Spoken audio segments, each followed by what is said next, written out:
Have you ever wondered what it takes to stand unwavering in your beliefs when the flames of persecution lick at your heels? Imagine a decree echoing across a vast empire, demanding absolute obedience, a decree backed by the terrifying reality of a blazing furnace. This was the stark choice faced by three young men in ancient Babylon, a story etched in the annals of faith and courage. It began with the towering ambition of a king. King Nebuchadnezzar, whose name itself resonated with power throughout the Fertile Crescent, was a ruler consumed by a desire for legacy and the consolidation of his vast Babylonian empire. Fresh from military conquests and the opulent rebuilding of his capital city, Babylon, he sought not only political dominance but also the unified allegiance of his diverse subjects. It was in this climate of imperial ambition and personal pride that the idea for the magnificent golden statue took root. Imagine the scene: artisans toiling for months, perhaps even years, under royal decree. Gold, likely plundered from conquered kingdoms, was meticulously hammered, molded, and embellished. The statue, when finally erected on the plain of Dura, a wide, open space carefully chosen for its visibility, must have been a breathtaking spectacle. Estimates vary, but it could have stood dozens of feet tall, its golden surface shimmering under the desert sun, a beacon proclaiming Nebuchadnezzar's might and the power of Babylon's pantheon. The sheer scale was intended to inspire awe and submission. This wasn't merely an artistic endeavor, it was a potent symbol, a tangible representation of the king's absolute authority and his desire to forge a common religious identity within his realm. The decree itself was delivered with imperial fanfare, carried by royal messengers on swift horses to the farthest reaches of the Babylonian dominion. Imagine the scrolls being unrolled in bustling marketplaces and quiet villages, the king's authoritative Aramaic echoing through the interpreters. The list of musical instruments, the sharp blast of the kana, horn, the melodic flow of the mashrokita, flute, the strumming of the sabka, zither, the delicate plucking of the katharos, lyre, the resonant tones of the sontaran, harp, the piercing sound of the samponia, pipes, suggests a carefully orchestrated event, a sensory experience designed to overwhelm and command obedience. The phrase, "all kinds of music," hints at the comprehensive nature of the command, leaving no room for ambiguity or exception. The consequence for disobedience was stark and terrifying: immediate consignment to a blazing furnace, a vivid image of agonizing death meant to ensure absolute compliance. For the Jewish exiles in Babylon, this decree struck at the very heart of their identity and their relationship with their God, Yahweh. They had been forcibly removed from their homeland, Jerusalem, and the sacred temple, a wound that still felt raw. While they had found a way to integrate into Babylonian society, even achieving positions of influence as Shadrach, Meshach, and Abednego had, their faith remained their anchor. They remembered the first commandment: "You shall have no other gods before me," Exodus chapter 20 verse 3. To bow down to this golden idol, a representation of Babylonian deities, would be an act of profound idolatry, a direct violation of their covenant with the God who had delivered their ancestors from slavery in Egypt. These three young men, Hananiah, Yahweh has been gracious; Mishael, who is like God; and Azariah, Yahweh has helped, names that spoke of their deep-rooted faith, now bore Babylonian names: Shadrach, Meshach, and Abednego, perhaps a subtle attempt to assimilate them into Babylonian culture. Yet, despite their elevated status and the comforts they might have enjoyed, their loyalty to their God superseded any earthly privilege. The king's decree placed them squarely between their duty to the earthly ruler and their unwavering allegiance to the Heavenly One, a crucible of faith that would test the very essence of their being. The silence that must have fallen upon them as they heard the decree, the internal struggle they faced, the weight of the potential consequences, all contributed to the profound test of faith that now confronted them. As the appointed time drew near, the sounds of the various musical instruments filled the air, signaling the people to prostrate themselves before the golden image. The vast majority of the Babylonian populace, fearing the king's wrath and the terrifying prospect of the fiery furnace, complied. However, there were those who observed Shadrach, Meshach, and Abednego standing tall, refusing to bow. These were likely Chaldeans, officials within the Babylonian administration who held no affection for the Jewish exiles and perhaps saw an opportunity to curry favor with the king. These officials wasted no time in reporting the defiance of the three young men to King Nebuchadnezzar. Furious at this blatant disobedience, the king summoned Shadrach, Meshach, and Abednego before him. His voice, laced with anger and perhaps a hint of disbelief, questioned their defiance. "Is it true, Shadrach, Meshach, and Abednego," he demanded, "that you do not serve my gods or worship the golden image I have set up?" Nebuchadnezzar, in a display of what he likely considered great leniency, offered him a second chance. He reiterated his decree, emphasizing the consequence of disobedience. "Now when you hear the sound of the horn, flute, zither, lyre, harp, pipes, and all kinds of music, if you are ready to fall down and worship the image I have made, very good. But if you do not worship, you will be thrown immediately into the blazing furnace. Then what god will be able to rescue you from my hand?" The king's words dripped with arrogance, a challenge not only to the three young men but also to their god. Shadrach, Meshach, and Abednego stood firm in their faith. Their response to the king was a testament to their unwavering devotion and courage. They spoke with respect but without hesitation. "King Nebuchadnezzar, we do not need to defend ourselves before you in this matter.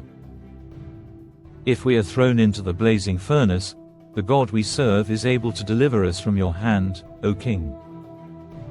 But even if he does not, we want you to know, O king, that we will not serve your gods or worship the golden image you have set up." Their resolute answer infuriated Nebuchadnezzar. His face contorted with rage, and he ordered that the furnace be heated 7 times hotter than usual. This was an extraordinary measure, indicating the depth of his fury and his determination to make an example of these defiant young men. He then commanded some of the strongest soldiers in his army to tie up Shadrach, Meshach, and Abednego, still fully clothed in their tunics, trousers, turbans, and other garments, and throw them into the blazing furnace. The furnace was so intensely hot that the flames leaped out and incinerated the soldiers who threw Shadrach, Meshach, and Abednego into it. Bound and helpless, the 3 young men were plunged into the heart of the inferno. Then, something astonishing happened. King Nebuchadnezzar, utterly bewildered, leaped to his feet and asked his officials, "Weren't there 3 men that we tied up and threw into the fire?" "Certainly, O king," they replied. The heat radiating from the furnace was likely visible, a shimmering distortion of the air. The roar of the flames would have been deafening, a hungry beast consuming everything within its reach. Nebuchadnezzar, still seething from the perceived insubordination, likely stood at a safe distance, expecting to see nothing but the swift and complete incineration of the 3 Jewish men. His expression would have been one of grim satisfaction, a demonstration of his absolute power. But then, his eyes, perhaps narrowed against the intense heat, widened almost imperceptibly at first. A flicker of movement within the inferno. Impossible. He strained his gaze, his regal composure beginning to crack. And then he saw it clearly. Not just the flickering of flames, but distinct figures moving within the heart of the blaze. Not writhing in agony, not consumed by the fire, but walking. A gasp escaped his lips, a sound of pure disbelief that would have been unusual for the powerful king. He leaned forward, his eyes fixed on the unbelievable scene. "Look!" he exclaimed, his voice rising above the roar of the furnace, tinged with awe and utter bewilderment. His officials, who had confidently reported the men thrown into the fire, exchanged confused glances, their faces mirroring the king's astonishment. "I see 4 men walking around in the fire," Nebuchadnezzar continued, his voice now filled with a strange mixture of terror and wonder, unbound and unharmed. The sight defied all logic, all natural law. The fire, meant to be an instrument of death, seemed to be their sanctuary. And then, the king's gaze focused on the 4th figure. There was something different about him, a radiant quality that set him apart. Perhaps a subtle glow emanated from him, or his bearing was somehow different, more majestic.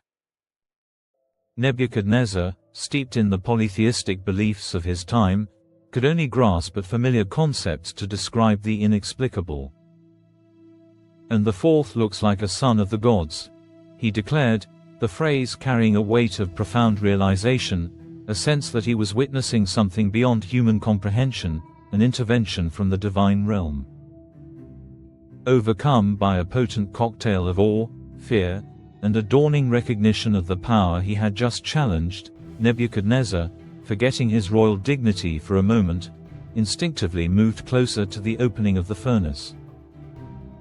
The heat would have been intense, licking at his face, yet he was compelled to approach. His voice, now humbled and tinged with a tremor, called out into the inferno, "Shadrach, Meshach, and Abednego, servants of the Most High God, come out, come here." The title he used was significant, acknowledging their allegiance to a deity far greater than his own. The silence that followed his command would have been thick with anticipation. All eyes were fixed on the furnace opening. And then, miraculously, the 3 men emerged. They walked steadily, calmly, from the heart of the raging fire, as if stepping out of a warm bath. A collective gasp swept through the assembled officials and onlookers. The satraps, prefects, governors, and royal advisers, who had witnessed the king's decree and its supposed execution, surged forward, their expressions a mixture of disbelief and terror. They crowded around Shadrach, Meshach, and Abednego, their eyes wide with incredulity. They touched their robes, expecting to find them reduced to ash, their skin charred. But there was nothing. No burns, no soot, not even the faintest smell of smoke clung to their garments or their hair. It was as if they had never been near the fire at all. The evidence was undeniable, a blatant disregard for the natural order. King Nebuchadnezzar, witnessing this undeniable miracle with his own eyes, was profoundly moved. The arrogance that had fueled his decree now crumbled before the undeniable power of the God these men served. His declaration was not just a royal pronouncement, it was a personal testimony, a public acknowledgement of a power greater than his own. "Praise be to the God of Shadrach, Meshach, and Abednego," he proclaimed, his voice resonating with newfound respect, "who has sent his angel and rescued his servants." The mention of an angel reflects his understanding within his own cultural framework, yet the meaning was clear. Divine intervention had occurred. He continued, emphasizing their unwavering faith. They trusted in him and defied the king's command and were willing to give up their lives rather than serve or worship any god except their own God. Nebuchadnezzar recognized the depth of their commitment, their willingness to face death rather than compromise their beliefs. This act of defiance, which had initially enraged him, now filled him with a strange sense of awe.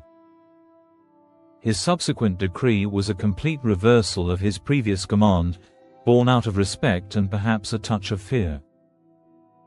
Therefore I decree that the people of any nation or language who say anything against the God of Shadrach, Meshach, and Abednego shall be cut to pieces and their houses be turned into rubble, for no other God can save in this way."